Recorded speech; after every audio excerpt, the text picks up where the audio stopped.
Hi everyone, Aaron here for Zollotech, and we're going to take a look at the Samsung Galaxy S7 Edge and S7. We'll do a quick unboxing and then take a first-hand look at the boot up and some of the home screens. So if we flip both of these over, both of these are from AT&T. There are different variants, and the ones here in the United States have quad-core processors. They're 2.2 gigahertz quad-core processors, and it's actually a Snapdragon 820 processor. They all have 4 gigs of RAM, and the difference between these two is about $100. So if you get these unlocked, you can get them for about $694 for the S7 or $794 for the S7 Edge. So pretty expensive phones unlocked, but if you do get them on a plan, they're $199 or $299 depending on which one you get. The Edge is slightly more, it's $100 more. These particular colors, you'll see here we have black onyx and we have gold platinum. If we flip over to the back, you can see the specs on both are basically the same. And what you'll see is it's 4G LTE capable, 64 gigabyte, or 64-bit quad core rather, 4 gigabytes of RAM. This is a 5.5-inch display, and then they have the same cameras and everything else. Now the nice thing compared to the S6 is these are waterproof again. You also get a micro SD slot, so you can expand the storage. So let's go ahead and open up the S7 Edge. And here's the phone itself. So this is the gold one, like I said before. Pretty nice. You've got that nice edge here. We'll take a look inside the box. So we have a SIM card tool. You can see it just goes through there. Then in the edge, we've got our health and safety and warranty guide and a little AT&T smart limits. Inside the box, you've got your normal Samsung wall plug. You've got your AC to USB, and this actually says adaptive fast charging. And you can see there, it's not in focus, but you get the idea. And then we have micro USB. No USB-C on these devices for some reason. And then we have USB to micro USB. So you can have USB on either side and charge with this as well. And then also in here, it looks like we've got some headphones. So in here we have some headphones that come along with it, and inside it's just the headphones, and we'll take a look at those in a little bit. Now moving over to the S7, this is the black onyx version, so it's going to look a little bit different. Similar to the S6, you'll see there's no edge there. We'll take a look at that in a moment. And again, SIM card. We're going to get the exact same thing in here, only for the S7 with the little SIM card removal tool. And then again, inside, we have the exact same setup. So if we pop this open, we've got some headphones. We've got some white headphones, different adapters in there as well, with a nice little plastic case. And here are both phones. So both are real similar, but they're slightly different as far as the actual screen size. So one has a 5.5-inch screen diagonal. The other one has a 5.1-inch screen. Pretty high resolutions, WQHD on both. They all have Bluetooth 4.2. Really, really nice devices, made really nice. And what you can see here is on the outside edge, they both curve on the back. That's different for this particular model. So let me take this off here. And take the front screen off, and you'll see the glass is actually curved around the outside edge a little bit. This is sealed and it's dustproof and waterproof, so you can throw it in the water, use it for some amount of time, and it should be okay. I don't know that I'll actually test that, but you do have that ability. Now this one, as well as the other one, now has a SIM card that you can actually remove, and behind the SIM card is actually the micro SD slot. So let's take a look at that. On top here, we'll just push this into the little tool slot there, and if we pull this out, you'll see that we actually have a slot for micro SD and your SIM card, so you can use both on this and expand the memory. So that's really nice as well. And this is plastic, so it does feel a little bit flimsy, but it probably will hold up okay. You're probably not going to be removing that a whole lot.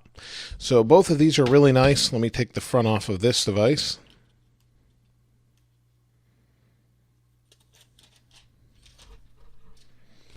You can see the screen wraps around the edge on this one, a little bit bigger. To give you a little bit better idea of what the size is of each device, let me bring in a Nexus 6P.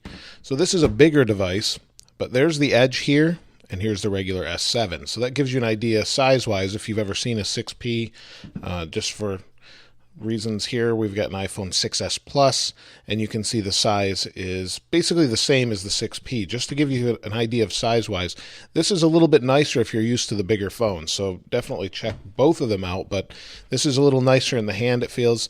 This is a little bit nicer as far as size goes. So let's go ahead and move this one out of the way, and let's go ahead and turn this one on. We'll wait for it to boot up. And this should be pretty fast. Quad-core processor with 4 gigabytes of RAM. A beautiful display. Samsung is probably the best at displays right now. Let me zoom in a little bit. Here's the setup screen. We'll select our language, hit start. I'll just use Wi-Fi for now. There's terms and conditions. Agree. And then it's checking connection. So this can take a while depending on your Wi-Fi connection. So we'll go ahead and allow Google here. Here's my Nexus 6P. We're going to put these back to back. There we go. And it's going to move everything over. So continue setup on the other device.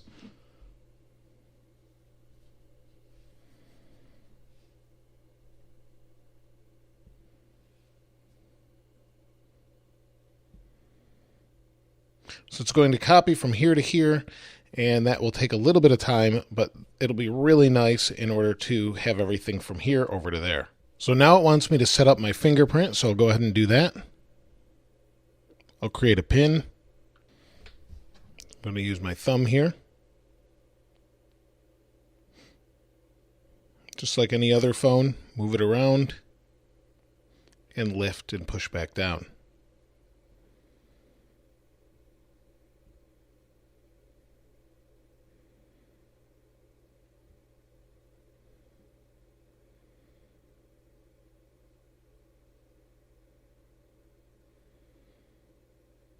So we'll go ahead and hit done.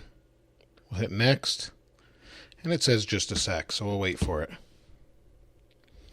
So because the tap and go didn't work for some reason, it wouldn't continue on this device, even though this device runs Android Marshmallow. I'll go ahead and use Nexus 6P, since I want all of my apps. Now that it's restoring, I'm going to sign in with my Samsung account. Now that's signed in. It says, do I want to copy content from another device? I'll just do that later. I don't want anything from another device. And then this asks me if I want easy mode, and I don't really want easy mode. I'll just hit finish, and then we'll get to the home screen here while all my apps restore. So there's TouchWiz running on Marshmallow. And it's a little bit slow because it's restoring, and you can see that up here. It's going to be a little bit slower as it restores. Get rid of the AT&T stuff. Both devices have been set up to the home screen, and you can see the edge here is kind of nice because we've got this little apps edge, and that's something new for this particular version. So that's really nice, and before I thought of the edge as kind of a gimmick, but at this point it might be nice. I don't know a whole lot of people that want to put their phone face down for fear of scratching it and let that notification show on the side. I've only seen rarely few people do that, so it's really nice, but I don't know a lot of people that would want to do that. Both phones look really nice. On the back here, they're similar size, similar cameras. Both colors look great. There's also a titanium color as well. All of those were out of stock. These were what was available. So they look great, and we'll take closer looks at these a little bit later, and I'll do a full review. But I do like to use the phones for a week before I do that, maybe even a week or two, just to get a really good feel of what it's like to use the devices. So I'll be checking out this, along with the Gear VR. I picked these up at Best Buy, and Best Buy gave the Gear VR and a micro SD card with this as well. So really nice for both, and I'll be checking them out. Let me know what you think of them in the comments below. Which one do you prefer and why? If you haven't subscribed already, please subscribe and like. As always, thanks for watching. This is Aaron. I'll see you next time.